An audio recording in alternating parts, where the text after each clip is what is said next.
a box that's in the middle of your screen. You can just press got it, and that'll go away. Everyone, that is letting our Facebook members know that we are being live streamed on Facebook, but we are ready to get started. And hang on. Boy, it's hard for me to get to all of the spots I want to. Today, for our guest speaker hour at noon, we are very thrilled and excited to have with us a speaker from UAMS, Dr. Puru Thapa. He is the director of the UAMS Student Wellness, Resident Wellness, and Faculty Wellness Program. You're trying to keep everybody well over there. He has done workshops on mindfulness and the benefits of mindfulness, which I think is fascinating to have as a part of a medical school and so important. The founding director of the UAMS Mindfulness Program. He's a professor of psychiatry. He's also in the Department of Epidemiology. His bio, I put your full bio, Dr. Thapa, on the e-blast that went out to everyone. And so I want you to fill in what I've left out that you want people to know about you, because it's extensive, and we're just really, really thrilled that you've taken the time to join us today. What have I left out that you want folks to know about you? I think you did a great job. Oh, there's more. I know there's more. But I don't want to take up too much time on what you're going to share with us today. So welcome to Life Quest. Well, yeah, thank you so much for inviting me to Life Quest, and thank you so much for joining. And I love the fact that I'm actually seeing some faces, and I know there are many others online. And I feel like I'm coming home because I see myself as a lifelong learner, and hopefully in a year or two be one of you guys. So I'm going to be talking a little bit about mindfulness. And so what I'm going to do is I'm going to share screen, and I want to talk to you a little bit about mindfulness, what it is, and also tell you a story. And then we'll actually go through, a brief mindfulness meditation. Does that sound okay? To actually experiencing it? Absolutely. Yeah. Okay, so let me share screen. Where is it? Here we go.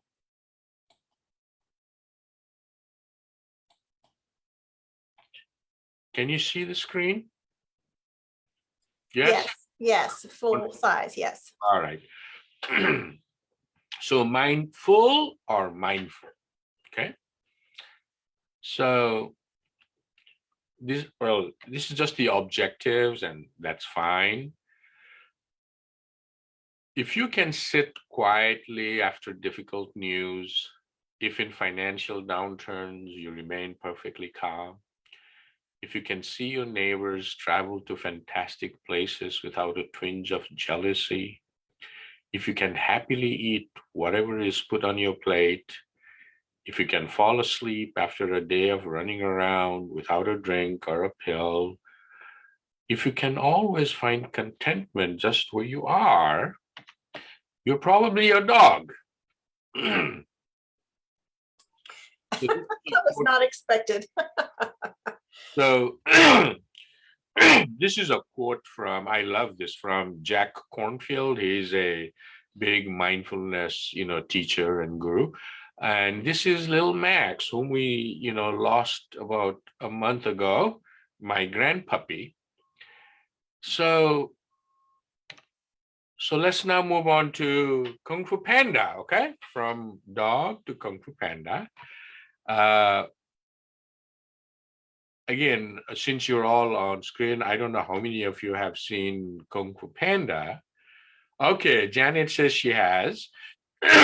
If you have not, I would highly recommend that you watch it. I love this movie. I don't know how many times I've watched it, but if we watch it again, you'll notice the depth, right, of the messages that this movie has. So Jack Black plays that panda, right? So he gets chosen. He's the big fat panda, and all of a sudden he gets chosen as the dragon warrior. We're supposed to save the village and all of that by this wise, enlightened turtle called Mr. Uguay, Master Uguay. And so when he gets chosen, he's freaking out and saying, "Oh my God, I can't, I'm too fat. I don't know Kung Fu. They're going to kill, blah, blah, blah." He goes into all of that mode. And Master Uguay very calmly says, now, my friend, remember, yesterday is history. Tomorrow is a mystery. And today is a gift. That's why they call it the present. And that's mindfulness for you. Okay? That's mindfulness for you. So now I want to tell you a brief story. I find this story very parable, very profound. But let me set the stage up here first, okay? We as humans are blessed with these incredible attributes, our memory and our imagination, right? This is what makes us so special. Can accomplish a lot because of this. But these two characteristics are also the source of our suffering, okay? The past. Can we change the past? Right? The answer is no. We cannot change the past, right? But being human, we're constantly, regretting the past or resentful of things that happened in the past. And we're like, oh, if I had only done this better and saved more money or done that, I would be more, all kinds of things. I will never forgive that person because of what she did or he did. And you keep up all of that. Can we change the past? We cannot. But yet, when we get stuck in the past, that's our memory, right? Not helpful. Not helpful. The future. Do we truly know what's going to happen tomorrow, day after, in the future? The answer is no. We'd like to think that we do, right? We'd like to think as though we knew, but the reality is we don't know. But being human, is so often we're trying to live in the future, right? All the what if this happens, what if this, if only this would happen, then I would, right? We go into all of that. And that's not helpful. And that's what generates our imagination, is what generates our suffering. So what we have left is only the present or the now, right? So when somebody is suffering, it's usually their memory of something that has happened in the past, not what's happening right now. Or they're suffering their imagination of what they think might happen, which we have no control. We don't know what's going to happen. So what we truly have left is the now. So let me highlight this with this ancient Tao parable. So in ancient China, this man was going on a leisurely walk in the forest, and all of a sudden a ferocious tiger starts chasing him. And he's like, oh my God, this is not good. So he's running for his life, and the tiger is running behind him. And all of a sudden, he reaches the edge of the forest, and there is 100-foot cliff. And he said, oh, this is not good. And the tiger is coming fast behind him. And he sees he sees a vine going from the top of the cliff to the bottom of the cliff. And he says, thank God. So he grabs the vine and starts climbing down. The tiger is on top. He's halfway on the cliff. And he's about to breathe a sigh of relief. And all of a sudden, he hears this loud growl and roar from below. He looks at the base of the cliff, and there's another huge, ferocious tiger looking up at him and growling. And he says, uh-oh, not good. And so there he is, hanging in the middle of the cliff on that vine, and he looks up, and towards the top of the cliff, out of his reach, he sees a black rat and a white rat gnawing at the vine, right? And he's saying, uh-oh, this is not good. So he tries to scoot him away, scatter him away. They just ignore him. And they keep gnawing at the vine. The vine is getting thinner and thinner and thinner. And there he is, not sure what to do. He looks around, and just away outside his reach, he sees a red, plump, ripe, juicy strawberry. What does he do? He crooks an elbow on the vine, reaches out, takes a risk, grabs that strawberry, puts it in his mouth, and just savors it, enjoys it. And that's the end of the story. Any thoughts, comments on the story? Y'all can unmute yourself at any time and jump in.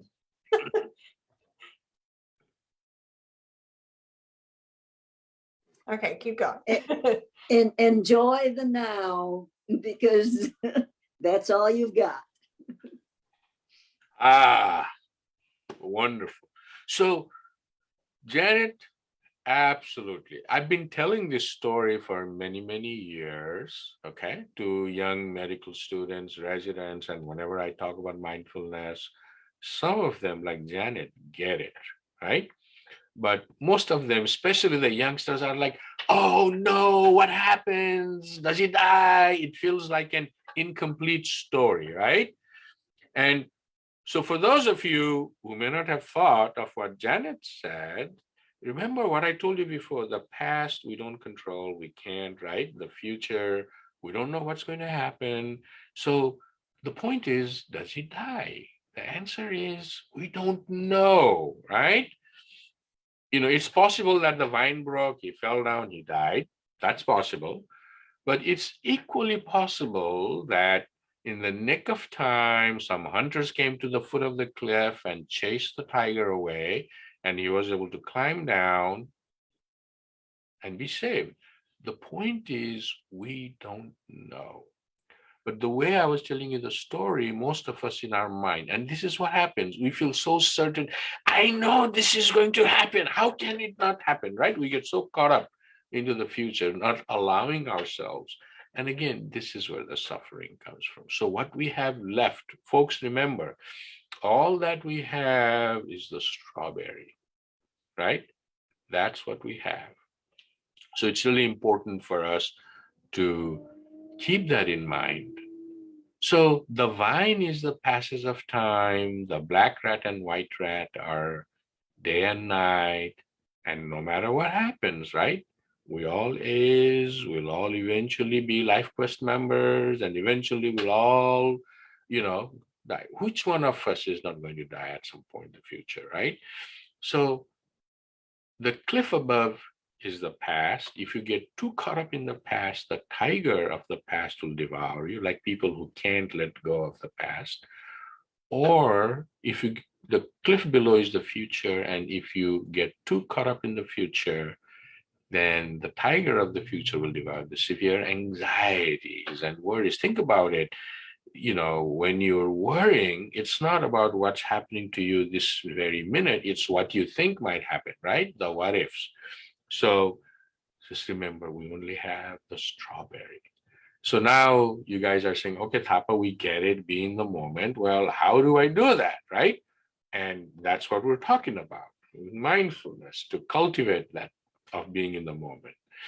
So then when I used to tell this story, I hear a medical student whispering to another student saying, hey, is Dr. Thapa a nihilist or a nihilist or a nihilist, right? It's like Thapa says, forget the past, screw the future, just chill, be in the moment, right?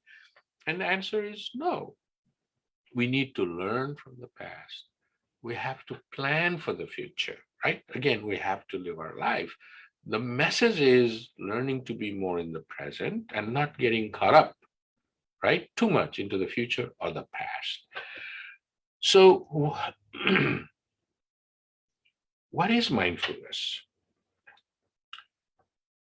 You kind of already have a good idea, right, of what I'm saying, what is mindfulness. So this is a fairly formal definition by John Kabat-Zinn. It's Mindfulness is awareness cultivated by paying attention in a sustained and particular way, on purpose, in the present moment. And remember, non-judgmentally, with kindness, without judgment. Another simple way of saying what mindfulness is truly experiencing your life as it is happening right now, with intention, on purpose, with awareness, and with kindness and without judgment, right? Just truly being present. So that's what mindfulness is. Now, many people will ask, is mindfulness the same as meditation, or are they different? And the answer is yes and no. Okay. Remember, I just showed you the definition of mindfulness. It just says awareness of the present moment, with intention and without judgment. It doesn't say you have to spend half an hour a day or no. But in order to develop or cultivate our mindfulness, right, then we do mindfulness meditation. And this is where we set aside some time, 10 minutes, 15 minutes, half an hour, where we have an object of meditation, like our breath, our body sensations, or when we're walking, right? Where we then meditate in a form. And what this does is it helps build our mindfulness muscle. So this is the meditation aspect is, what we would call a foundational practice. It helps us develop our mindfulness muscles. And there are different kinds of formal, where breath-focused meditation, body scan, where we're focusing on body sensations, mindful movement, yoga, walking meditation, and there are many others, right? Many others.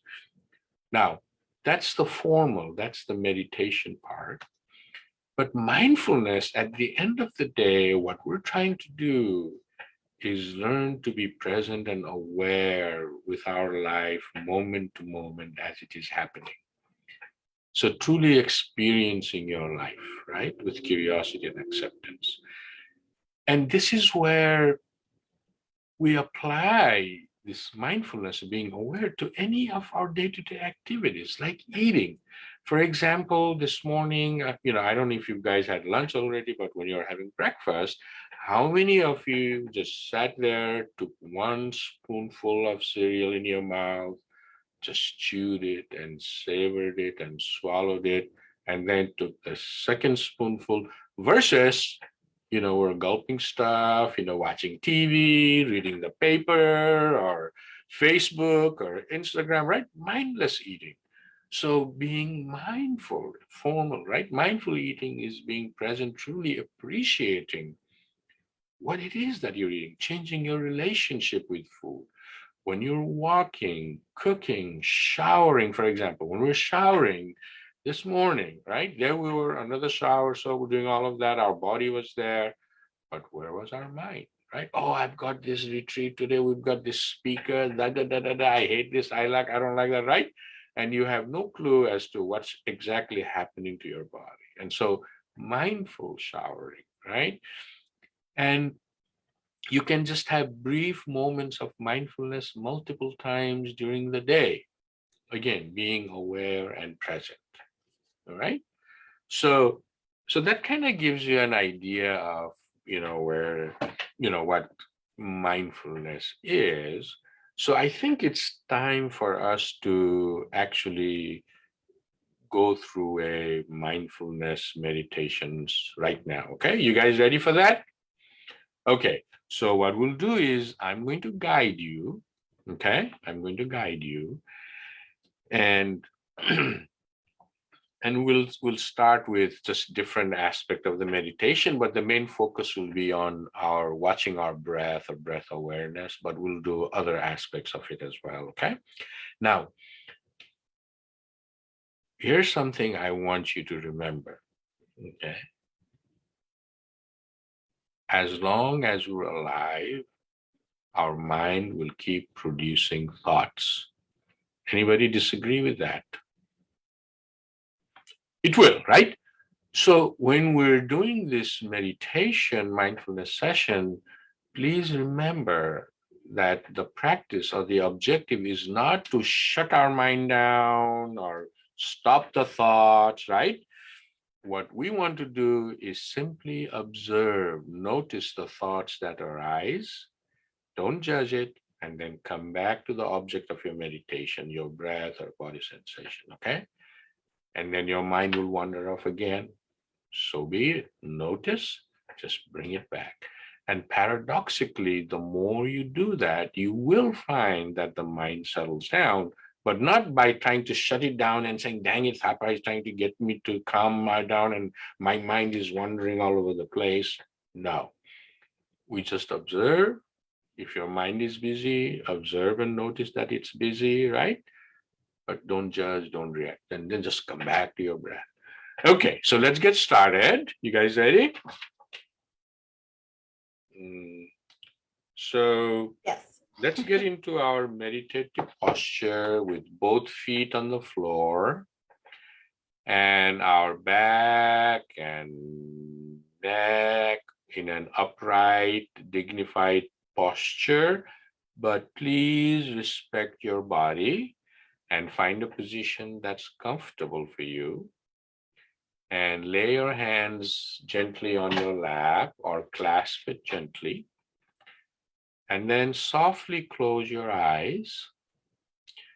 If you want to keep your eyes open, just softly gaze down a few feet in front of you.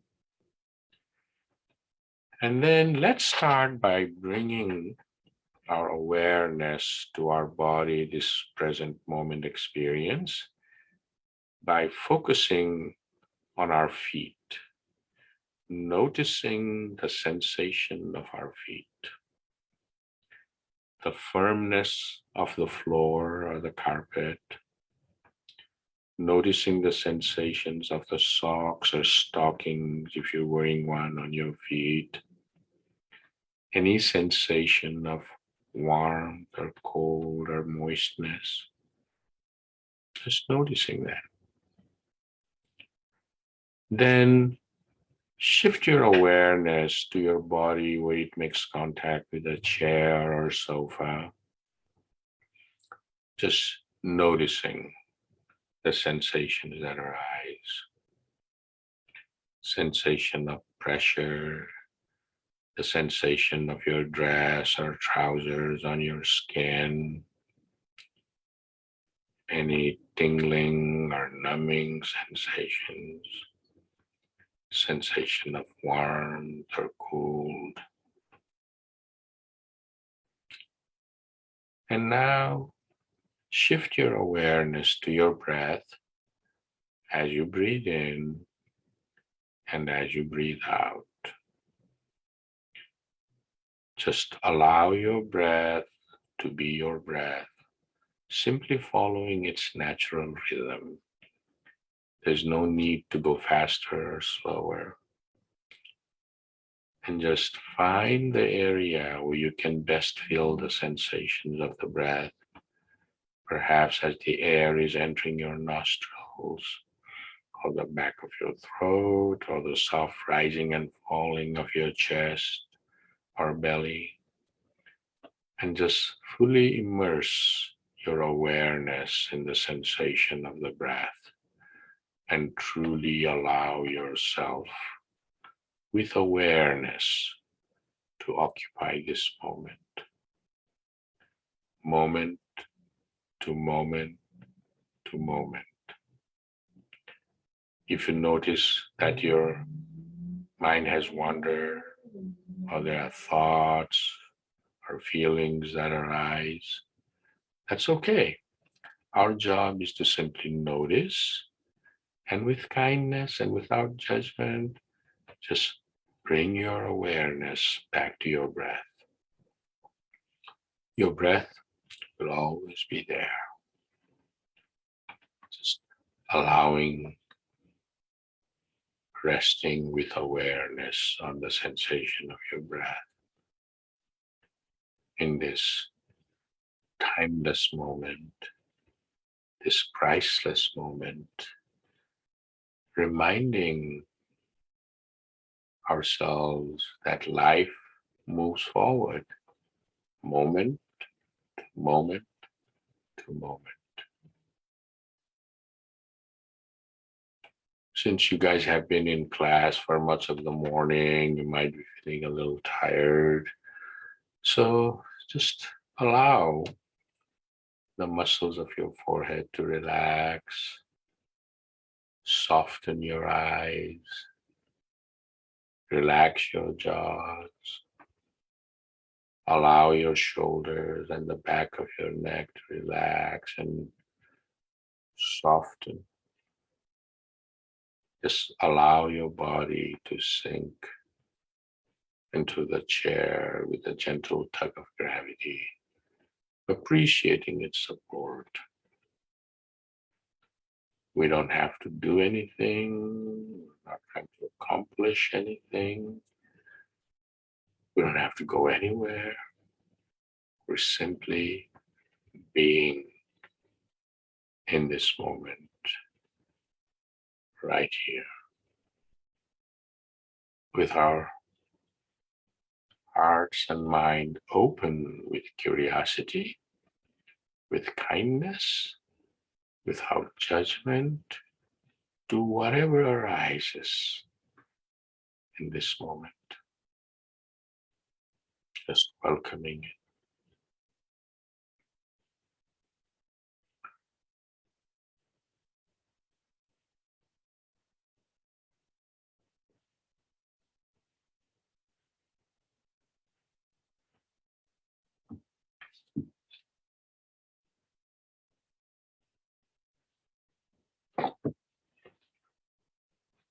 Now, as we bring this meditation to a close, just take a long breath, inhale, imagining filling your body with loving awareness and calm. And then exhale slowly, releasing the tension, the fear, and the worry. Repeat this slowly 3 times. And then at your pace, slowly open your eyes and join us.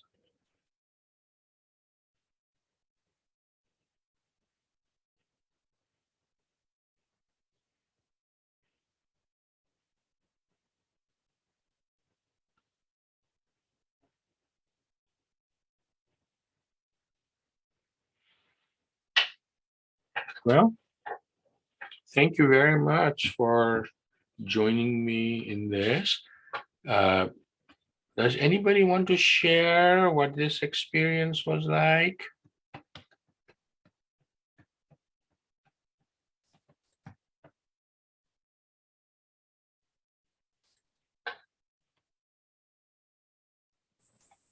If anybody in the room, you'll have to unmute yourself if you wanted to say something. Yes, go ahead, Kathy.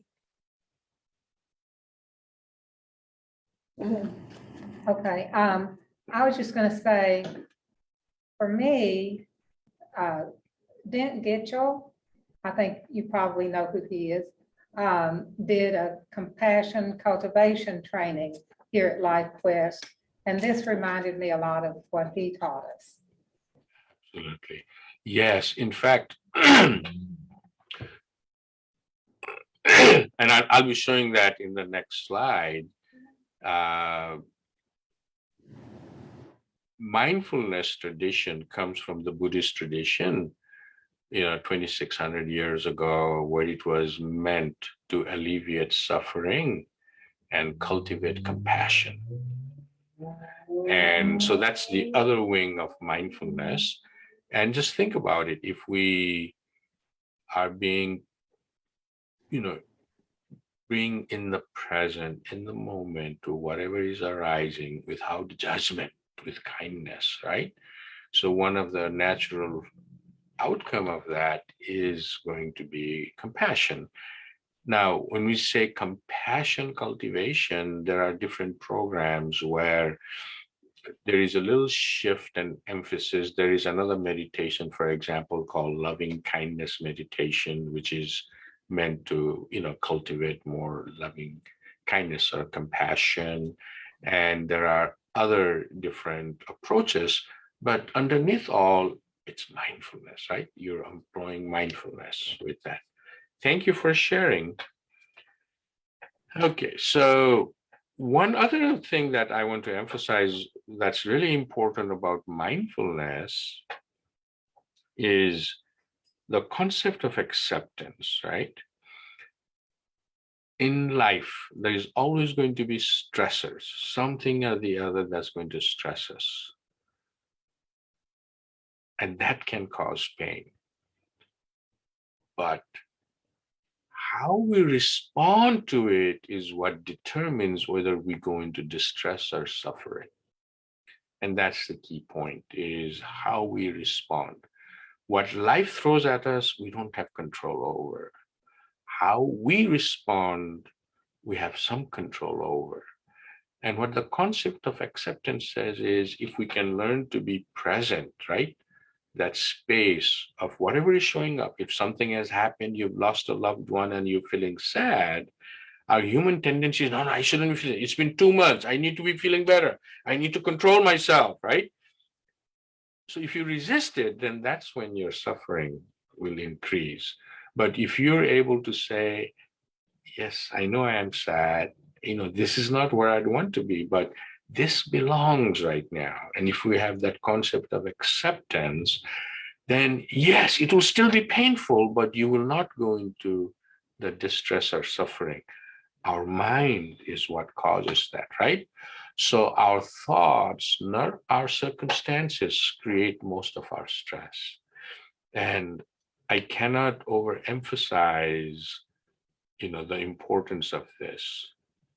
And you'll notice that in my background, right? I've got that background of the hills and that river. So there's a reason I have that. I'm originally from Nepal, and this kind of scenery makes me feel more at home. But think of the river, right, as this raging river of your thoughts. If you get caught up in your mind, in your thoughts, you're going to get swept away. What the practice of mindfulness helps us do is climb onto the bank of the river and observe the river, okay? And that's what we're trying to do. Remember what I said, our mind is going to produce thoughts and we're alive. So the practice of mindfulness is not trying to stop that, but to simply observe that without feeding with reaction, right?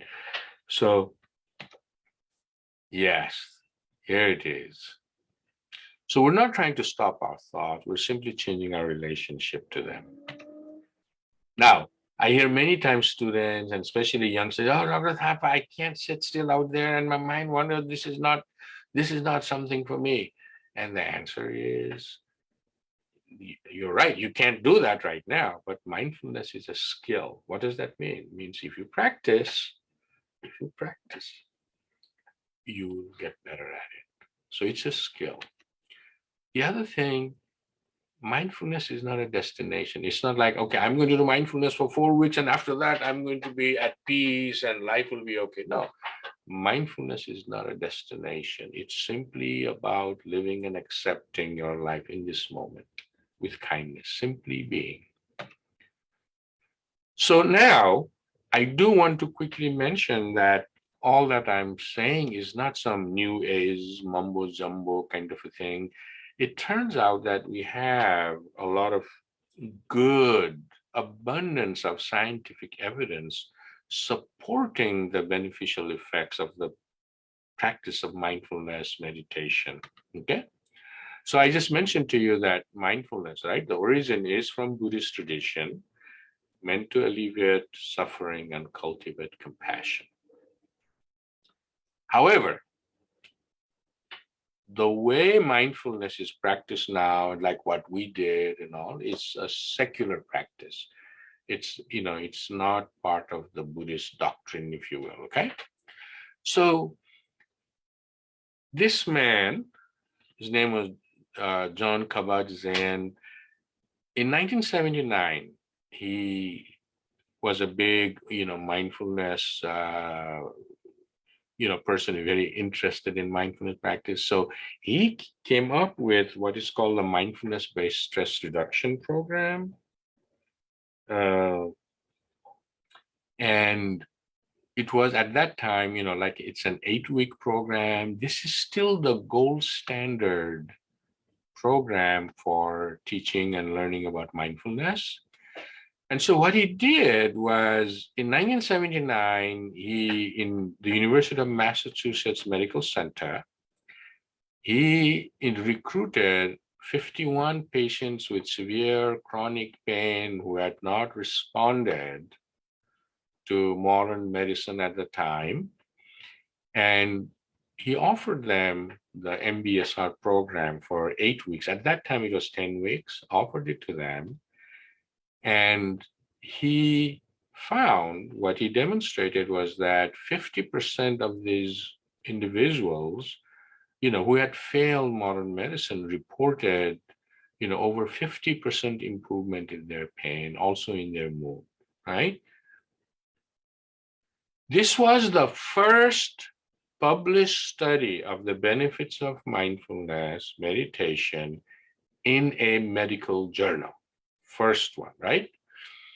So we're all saying, wait a minute, these individuals had tried the best that modern medicine could offer for their pain and all, so what is about, okay, just follow your breath, watch your breath and all.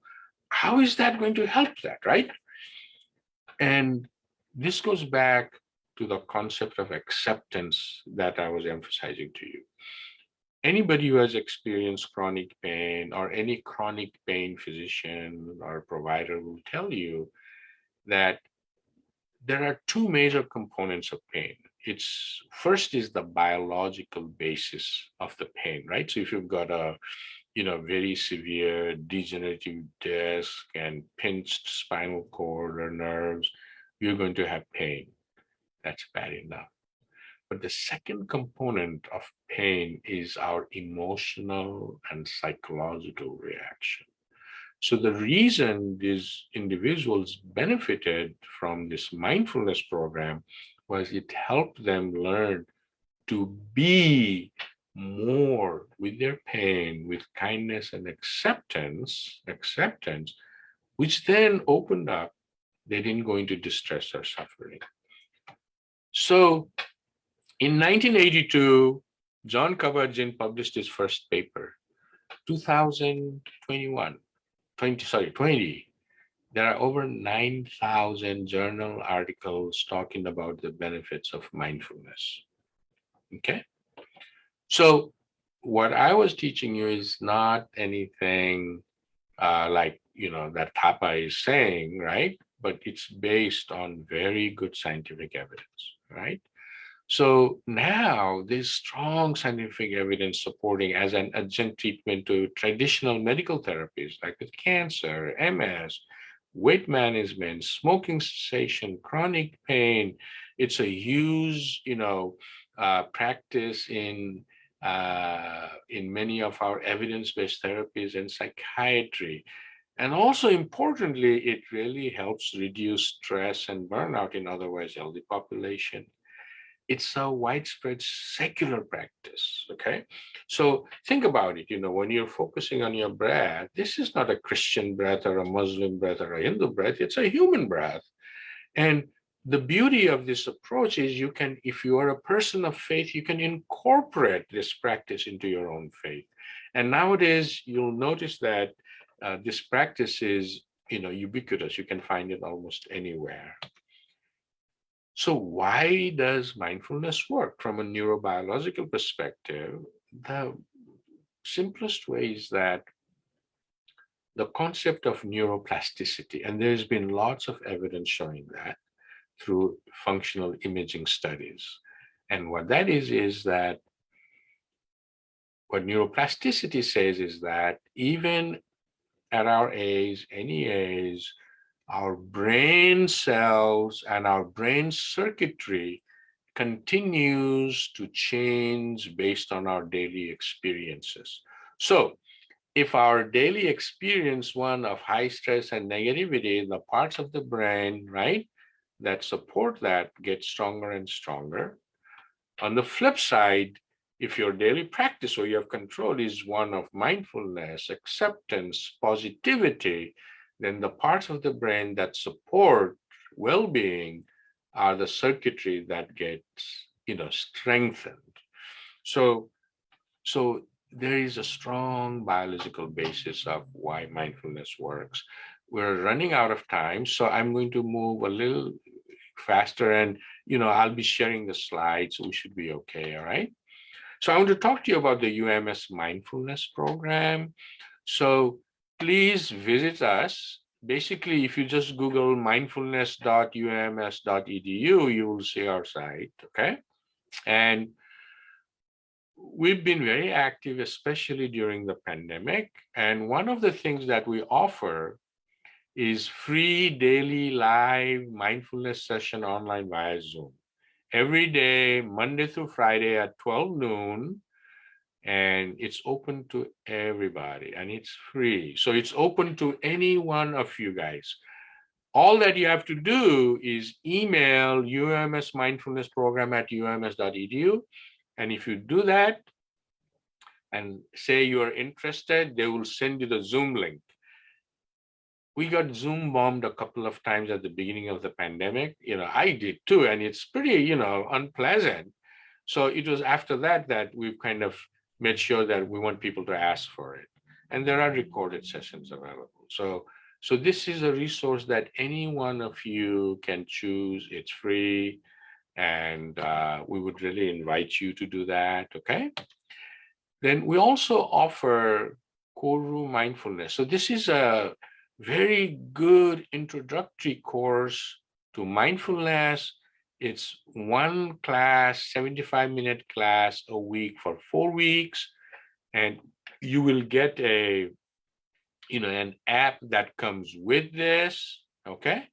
And if you go to our website, we offer this to the public. It's free. However, we would say, please donate so that whatever you can, if you cannot, it's open. We're not charging fees, but we would really love for people to take advantage of this. And if you can donate whatever you can, we always welcome that so that we can continue to support this. Then we offer also the Mindfulness-Based Stress Reduction Program. Remember, that's the one I talked to you about earlier. This is the gold standard. It's quite intensive. It's 8 weeks, meets 2.5 hours a week, and there is a 1-day retreat, and you're expected to practice 45 minutes a day. Dr. Peleyu is a certified MBSR instructor. He's a professor of pediatrics here at Children's. And so he's our instructor. Now, this one does cost money. So it's about, I think, $300 for the whole course. For somebody, you can always ask for scholarship. And we offer it every quarter. Our next MBSR course starts in July. And if you go to our website, all that information is there. And of course, for those of you who may have been involved in mindfulness, there are other resources like mindfulness apps, commercial, on your phone. You can use Headspace, Calm, 10% Happier. If you want free apps, the Mindfulness Coach is developed by the VA, and it's a pretty good app, Insight Timer. And if you just Google, mindfulness meditation on YouTube, there are many, many, many out there. So just want to end by saying that the practice of mindfulness, right, it's based on a strong body of scientific evidence about its beneficial effects. And, the evidence supports this, in many medical conditions, psychiatric conditions, and stress. And it's become a very widespread practice, and it's a secular practice, right? The key is that we have to plant the seed of mindfulness and we have to cultivate it, right? So it's a skill. So it's not something you are born with, right? Of course, there are always some extraordinary people who are, but the majority of us, it's something we can cultivate. So mindful or mindful? So I'll end there. Thank you so much. I really appreciate you guys joining us. I don't know how much time we have. Leah? but I'm happy to answer any questions. Well, you ended right at 45 minutes, and so we don't have time for questions, but I did want to repeat the request for your PowerPoint, if you're willing to have us share that on this I can put on our materials page. If those of you who are familiar with logging into the LifeQuest website, we can put that under guest speaker on the materials portion, just for the rest of this term and a couple weeks past it, and then we'll have to move on to a new selection of classes. But this is also obviously recorded on our Facebook page, our public LifeQuest of Arkansas Facebook page, so you can see this again or show friends and invite them to do it again. And it's a great mindfulness practice exercise right in the middle of this presentation. So thank you, Dr. Thapa, for being with us. I will take you up on coming back to LifeQuest as a member or an instructor whenever you are ready to join us. I think you would find a welcoming home here. Thank you so much. I appreciate that. It was a good presentation. It was a pleasure. Thank you very much, guys. Okay, and please be mindful and have a wonderful day. Have a great day, everyone. Thanks for joining us. We'll see you next week. Next week, we have a panel of new instructors who will be talking to us about their new classes for the summer term in July. So there'll be about 6 different people that you have never met before, and we'd love to introduce you to them. See you next week. Thanks. Bye-bye.